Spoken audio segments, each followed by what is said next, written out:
একটা video social মিডিয়ার মাধ্যমে একেবারে কিন্তু ঝড়ের গতিতে শেয়ার হচ্ছে। আপনারা নিশ্চয়ই দেখেছেন সেই ভিডিওটি।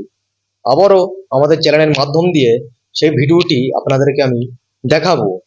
একজন তৃণমূল নেতা দাবি করছে যে মুসলিমদের যদি কোনো বড় শত্রু থেকে থাকে সেটা হলো আব্বাস সিদ্দিকী, নওশাদ সিদ্দিকী। হ্যাঁ, এমনটাই কিন্তু সোশ্যাল মিডিয়ার মাধ্যমে সেই তৃণমূল নেতা দাবি করছে যে মুসলমানদের সব থেকে বড় শত্রু যদি কেউ থেকে থাকে সেটা হলো আব্বাস সিদ্দিকী আর নওশাদ সিদ্দিকী। মুসলমানদের অনেক ক্ষতি করছে আব্বাস সিদ্দিকী, নওশাদ সিদ্দিকী।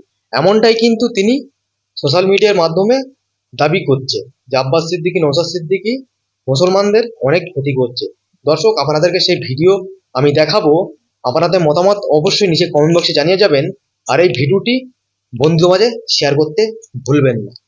মুসলিমদের একমাত্র শত্রু হচ্ছে নওশাদ সিদ্দিকী। আমি ডাক্তারহীন ভাষায় বলবো, যদি মুসলিমদের কেউ ক্ষতি করে তার নাম নওশাদ, তার নাম আব্বাস। মুসলিমদের যেভাবে ক্ষতি করা হয়েছে, যেভাবে ফুরফুরা শরীফকে কলঙ্কিত করা হয়েছে, এই ইতিহাস আগামী দিনে মুসলিমদের কুরে কুরে খাবে, আমি বলে দিলাম।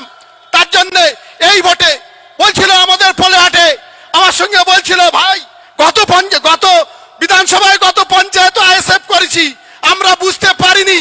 এবারে ভাইজান তলে তলে বলতে সিপিএম করো, মানেটা কি? মানেটা কি? তুমি আইএসএফ সিপিএম করো মানে কি? সিপিএম তো নাস্তিকের দল, 34 বছর শোষণ, শাসন, অত্যাচার সবকিছু করেছে। তুমি এখন এসে বলছো সিপিএম করো।